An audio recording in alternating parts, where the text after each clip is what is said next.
उसी तरह जैसे मैंने अभी कैंसर के बारे में बताया है, उसी तरह मैं आपको समझाता हूँ कि एड्स कैसे होती है।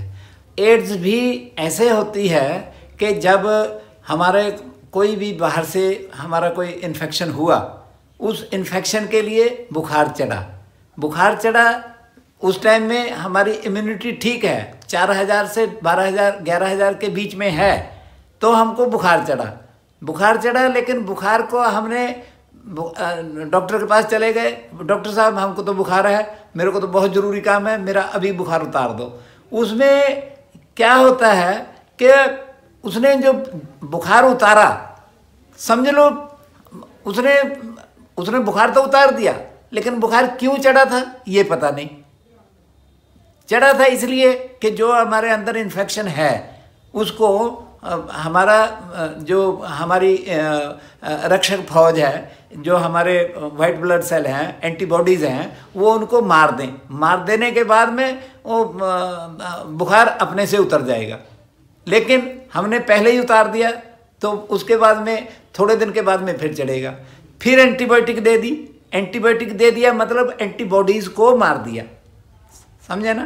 तो एंटीबॉडी को मारने का मतलब है कि हमने दोबारा फिर बुखार को उतार लिया।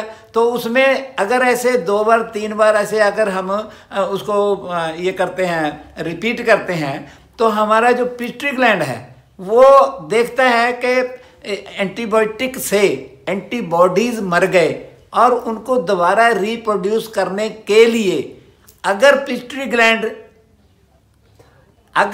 ग्लैंड ओवरवर्किंग हो गया तो उसने टीएलसी डीएलसी ज़्यादा बढ़ाना शुरू कर दिया। उसी तरह अगर बढ़ाना शुरू कर दिया तो ज़्यादा बढ़ गए तो वो तो हो गया कैंसर।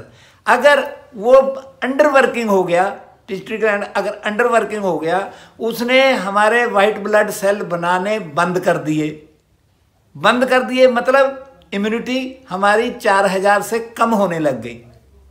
और जब कम होने लग गई फिर और अगर एंटीबायोटिक दे दिया तो एकदम कम होके 250 रह गई। जो इम्यूनिटी 250 रह जाती है, टीएलसी डीएलसी 250 रह जाती है, उसको बोलते हैं ये एड्स हो गई। एड्स का मतलब है एक्वायर्ड इम्यून डेफिशिएंसी सिंड्रोम, मतलब एड्स हो गई। एड्स का मतलब क्या है कि उसकी टीएलसी डीएलसी 250 रह गई सारी। वो हुआ क्यों कि पिट्यूटरी ग्लैंड उस टाइम अंडरवर्किंग हो गया, थाइमस ग्लैंड से उसने अपनी इम्यूनिटी और नहीं बनवाई, या वो असफल हो गया, या उसमें हो सकता है उसका थाइमस ग्लैंड खराब हो गया। थाइमस ग्लैंड खराब होकर उसने प्रोडक्शन बंद कर दी। तो प्रोडक्शन बंद कर दी, उस टाइम में उसका स्प्लीन जो है वो एकदम सिकुड़ जाएगा, स्प्लीन छोटा रह जाएगा। जिस टाइम उसकी प्रोडक्शन ज़्यादा हुई थी, टीएलसी डीएलसी 4000 से लेके 11000 से ऊपर निकल के उसके हज़ारों में लाखों में चले गई, और उस टाइम में उसका स्प्लीन बढ़ गया था। स्प्लीन बढ़ जाना या स्प्लीन छोटा हो जाना वो इस तरह होता है। और जो अभी फिर समझिए उसकी इम्यूनिटी जिसकी 250 रहेगी, उसको क्या होगा, उसको जो इन्फेक्शन है वो उसके इन्फेक्शन को ठीक करने के लिए एंटीबॉडीज है नहीं। उसको बुखार चढ़ेगा, थोड़ा चढ़ेगा, क्योंकि 250 है। उसकी लड़ाई जो है वो बिल्कुल थोड़ी होगी, थोड़ी मतलब उसमें वो मार नहीं पाएंगे तो वो बिल्कुल जो इन्फेक्शन हुआ उस इन्फेक्शन को ही पूरी मतलब टाइम लगेगा, बिल्कुल ठीक नहीं होगा।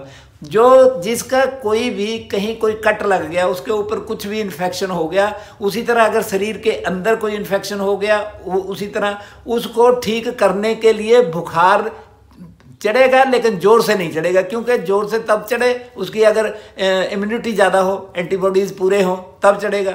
उसको तो इम्यूनिटी ही कम है, तो उसको बोलते हैं एड्स हो गई। एड्स वाले को ही उसका वायरस जो है HIV वायरस जो है वो HIV वायरस उसी के ऊपर अटैक करता है। अगर जैसे मेरे तजर्बे में मैंने एड्स वालों को चेक किया है, उनको करेक्ट किया है, और करेक्ट करने से मैं, लंबी बात है फिर मैं समझाता हूँ, चेक करने पर उनको मैं पूछा है कि हाँ भी आपको कैसे हुआ, तो जैसे मैं एक्सप्लेन क्लियरली करता हूँ कि हम 10 जने एक जगह गए थे लेकिन हमको एक को ही एड्स क्यों हुआ, वो 9 को तो एड्स हुआ नहीं है। उसका मतलब क्या है, उनकी इम्यूनिटी ठीक थी पहले ही, इसकी इम्यूनिटी ठीक नहीं थी, पहले ही एड्स थी, समझिए ना, एड्स तो एड्स थी, एड्स वाले को ही उनका HIV वायरस पॉजिटिव होगा। अदरवाइज जिसकी इम्यूनिटी ठीक है उसको जोर से बुखार चढ़ेगा, जोर से बुखार चढ़ने से उस बुखार को अगर उतारा नहीं तो उस इन्फेक्शन को मारने की क्षमता है शरीर में, लेकिन हमें मारने देना चाहिए, उनको हमने रोकना नहीं चाहिए। अगर हम उसको रोकेंगे मीन्स हम बुखार ही उतार देंगे तो समझ लो हमने बीमारी खरीद ली। तो ये इस तरह का एड्स होता है।